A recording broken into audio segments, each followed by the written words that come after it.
Okay,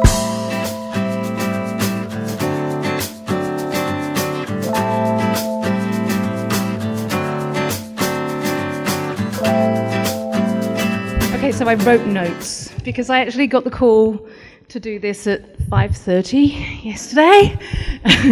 So it was a late night last night. So I'm going to read this, ladies, and the talks this evening have just been so amazing and so heartfelt. But this came from me last night at 2 o'clock in the morning, okay? So I started at 10, actually, after reading my 9-year-old the next 2 chapters in his favourite Bear Grylls book, which is about an adventure in a survival situation, and also helping my daughter, who's here this evening, with her homework, which was homework about the Hidden Figures movie. I don't know whether anybody's seen it. Awesome movie about African women who helped NASA put a man on the moon. So I started looking for a structure to help me craft my story for you because I had a very short amount of time. And Pauli and Laura had asked me to tell you the story of my journey this evening and what it's like to be an entrepreneur. So, inspired by my kids' homework, I went back to the classic story structure, the hero's journey, and we've heard them this evening. So I kind of feel like I'm wrapping up on all the wonderful things that have been said this evening. As a teen, I was fascinated by stories in magazines. Back then, boys had comics, and girls had photo story magazines with speech bubbles, because there wasn't Taylor Swift and there weren't any Kardashians to put on the cover. The stories were all based on teen life, school dramas and adventures that took place when the teacher wasn't looking. I loved those magazines. I was determined to work on one, and I did. I worked for a big publishing house and ended up on a launch of a magazine in England. It was supposed to be a typical women's magazine of the 80s. Celebrity stories, Dallas, and recipes.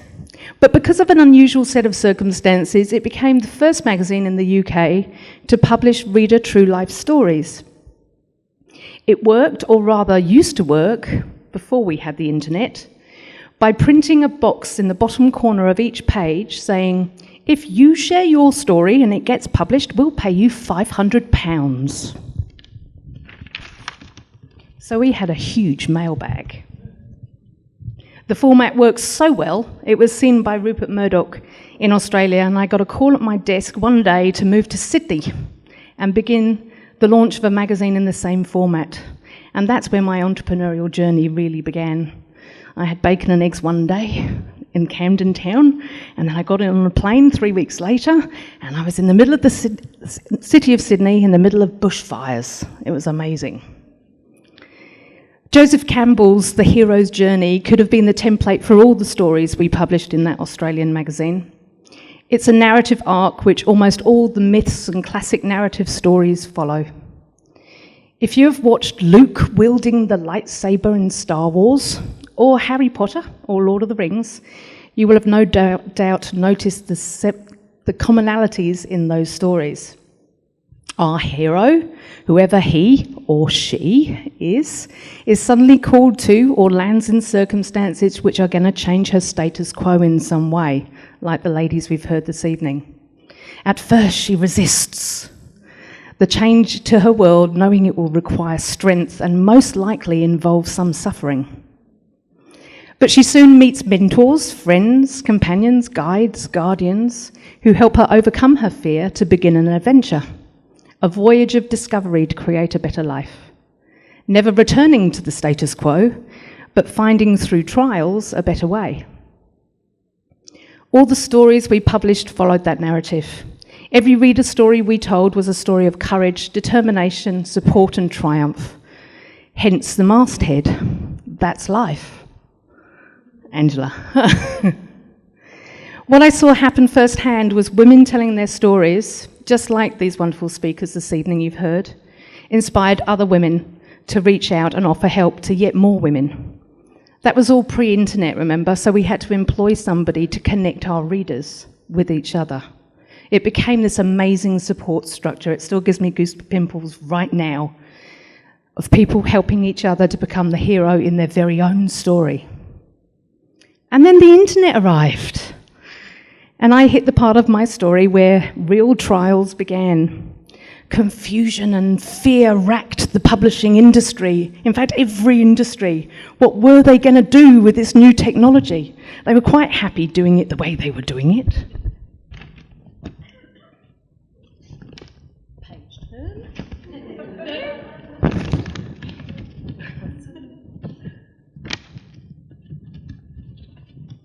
So I got caught up in it all. It was very exciting, actually, as adventures usually are.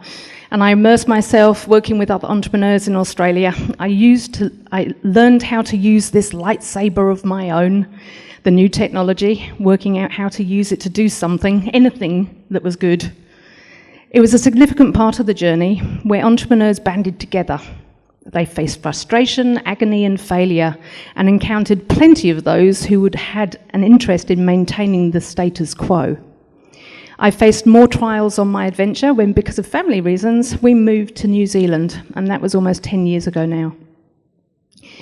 The dot-com crash had happened not long before, and the internet, although it was being used here, was not embraced with the same enthusiasm as the entrepreneurs that I had left behind. I also found there were very few people with a willingness to use it to change the status quo. New Zealand's very traditional. I searched for mentors, companions, guides and guardians, and was blessed to find co-founders, business and funding partners who have given me guidance, helped me uncover my purpose, supported me and joined me on the adventure and a way to work towards using this lightsaber, digital technology, to do something good here. I have found on this entrepreneurial adventure that it does mimic the hero's journey in many ways. There are battles that spotlight your weaknesses, but leave you with new tools or weapons for moving forward.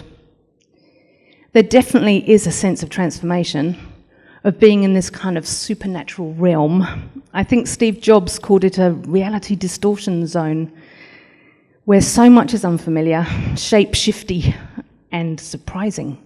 It feels like anything, good or bad, can happen at any time, and it usually does. And I have found that there are people you meet who give you strength for your next conflict or business negotiation, who guide you, and in guiding, learn something about themselves too. So I've found that entrepreneurship changes the stories of others. Entrepreneurs represent a bridge between past and future.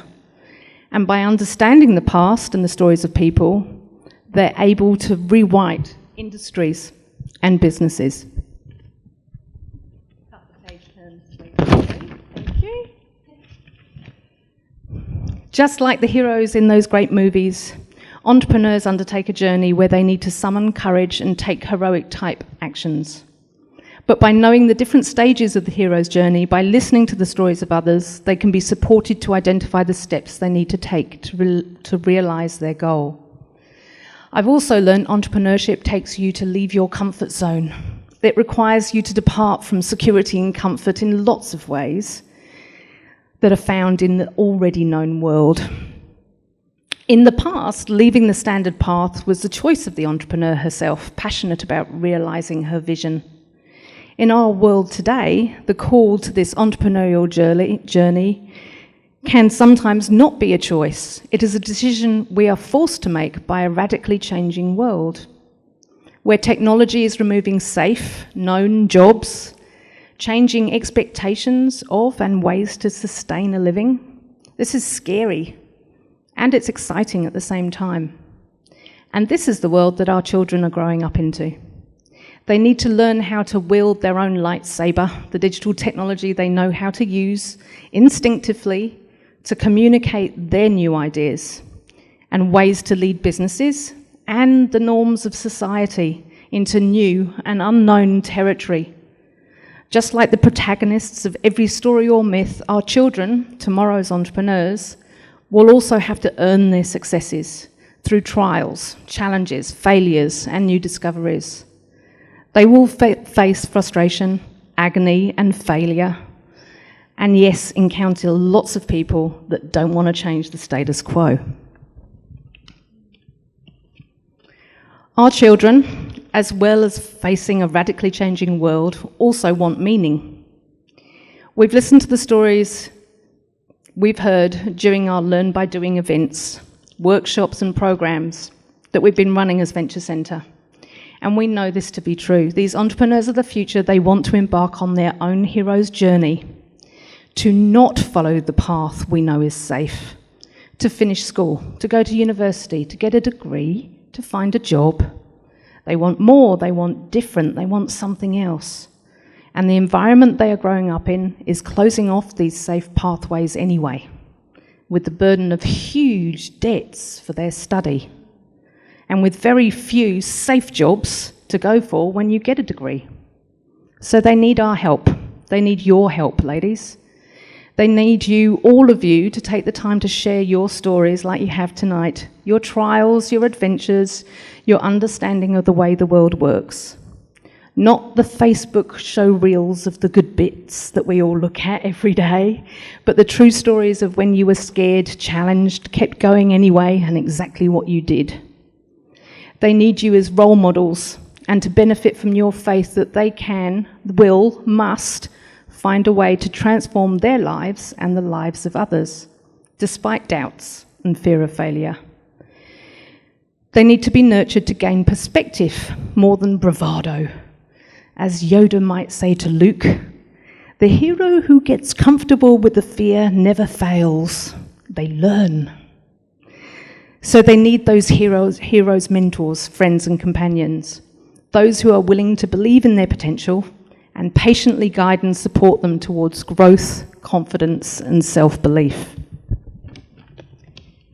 They need you, and they need your stories and wisdom. And my co-founders and I and our Startup Venture Centre can help you share those stories. So finally, as we wrap up this evening, here's a call to action. Because inspiring stories are supposed to do just that, inspire action. Please join in at Venture Centre. Help and encourage the children you know, or your children if you have them, to take part in the hands-on events that Venture Centre is running. Become mentors at the workshops. Those that we run for the little ones, 8 to 13, if you can take it, and those for the older teenagers. To take part in the small business workshops, for your own business, where you'll learn how to use that lightsaber technology for yourself, for your business, but also there will be young people from our learning institutions helping out, hearing your stories, learning about your business and working out a way to help you. Please join in and share your story, all of it. How, when, where you had to summon your courage against the odds. Be a hero, help our children be heroes, and the payoff? Well, together we might play our part in a story that, like all good ones, always ends up creating a better world.